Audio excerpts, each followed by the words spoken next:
अस्सलाम वालेकुम, आप देख रहे हैं प्रोग्राम डिबेट न्यूज़ एनालिसिस। मैं हूं आपके साथ मनीज़ मोइन। बज़ाहिर सुप्रीम कोर्ट और पार्लियामान आमने सामने हैं। इलेक्शन इल्तवा का केस है और सुप्रीम कोर्ट ने फैसला महफूज कर लिया है जो कि कल सुनाया जाएगा। पैनल में मेरे साथ नवीद चौधरी साहब, पीजे मीर सर, इफ्तिखार अहमद साहब और जावेद इकबाल साहब मौजूद हैं। सबसे पहले मैं चाहूँगी कि जावेद साहब आप ये बता दें कि इंतखाबात का जो फैसला है इंतखाबात से मुतल्लिक वो कल सुनाया जा रहा है, क्या होने जा रहा है कल?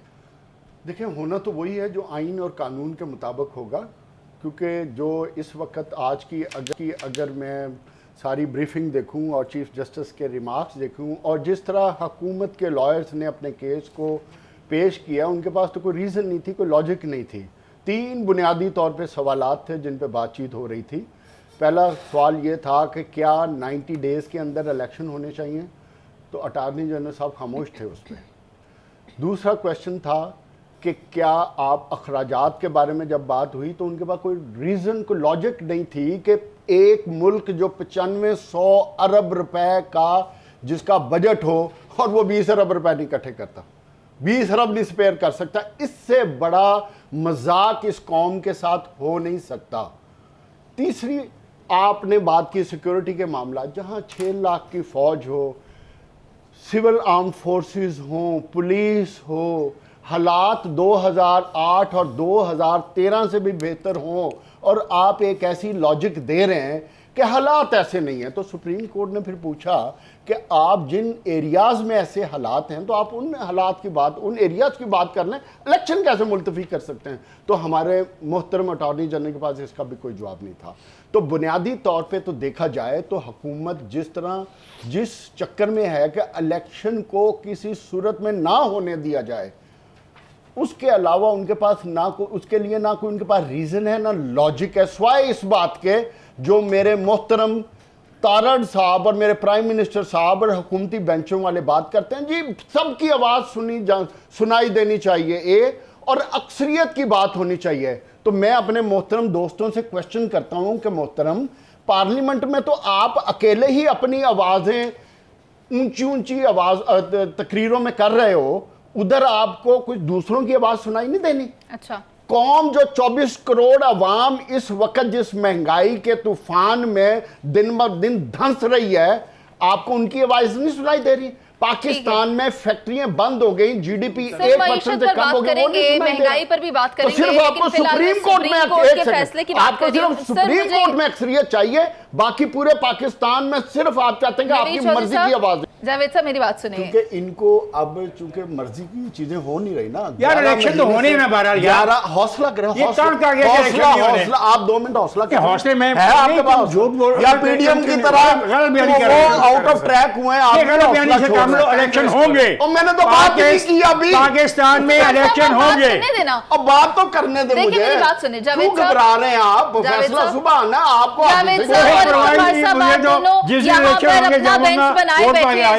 जावेद साहब और इफ्तिखार साहब अपना बेंच आपने बनाया आपस में नहीं, मुझे बात करने दें। देखिए मेरी बात सुने, इमरान खान साहब ने आज बात किया और उन्होंने ये कहा है कि तुर्की के नक्शे कदम पर चलें या फिर म्यांमार बने। सर मेरी बात सुने, फिर उसके बाद शहबाज शरीफ साहब ने भी कहा कि इमरान खान ने पाकिस्तान की साख को दाव पर लगाया है। बिलावल भुट्टो ये कहते हैं कि मुझे ये खतरा है कि हमारे मुल्क में मार्शल लॉ लग जाएगा। जब इतनी डाइवर्स स्टेटमेंट सामने आ रही हैं तो फिर हम कैसे कहेंगे कि एक पेश में बैठ के इंतखाबात की बात करेंगे?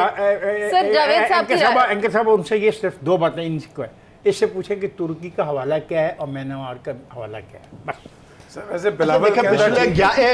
पिछले 11 महीने से जो पीडीएम की सियासत है, बुनियादी तौर पे इसने जन्नत में की उसकी सियासत, इसका बताओ ये म्यांमार। आप हौसला करेंगे, आप थोड़ा सा हौसला कर लें तो कहानी हौसला करेंगे ना, कहानी नहीं, आपको हौसले की जरूरत है, आप हौसला, मुझे जवाब चाहिए। तुर्की म्यांमार का ऑलरेडी हौसला एग्जॉस्ट कर गया, आप नहीं हो रहा, देख के थोड़ा सा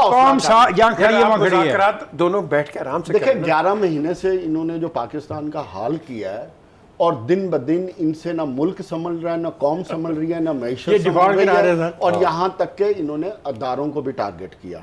बुनियादी तौर पे इनको अपनी मर्जी का, जिस तरह का चीफ इलेक्शन कमिश्नर मिला हुआ है, उनको जुडिशरी इमरान खान ने नॉमिनेट किया हुआ है, इनको वही जुडिशरी चाहिए, इमरान खान ने नॉमिनेट किया हुआ है।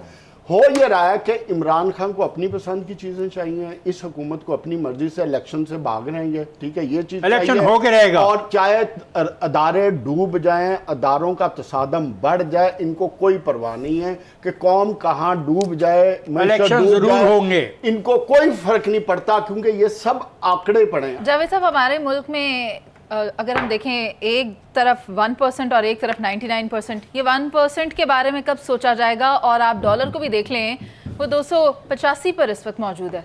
गरीब का क्या बनेगा? मुनीर, जिस 1% की आप बात कर रहे हो ना, बदकिस्मती ये है कि आपके फैसलों का अख्तियार भी उन 1% के पास ही है, इसलिए वो 99% के बारे में बिल्कुल उनको परवाह भी नहीं है। और जिस आइन की इफ्तिखार साहब बात कर रहे हैं, मैं जिस आइन की बात कर रहा हूँ 1973 के आइन की, उसके तहत मैं जिसको वोट देता हूं मैं उसके गिरबान को पकड़ूंगा। मैं चीफ जस्टिस को इलेक्ट नहीं करता, मैं चीफ इलेक्शन कमिश्नर को इलेक्ट नहीं करता, मैं वोट देता हूं पार्लियामेंटेरियंस को। मेरे हकूक का तहफ्फुज़, मेरे कारोबार का तहफ्फुज़, वो नहीं इस्तेमाल करते, बेरोजगारी खत्म करने का तहफ्फुज़ पार्लियामेंट ने मुझे देना। 184 वो इस्तेमाल नहीं करते।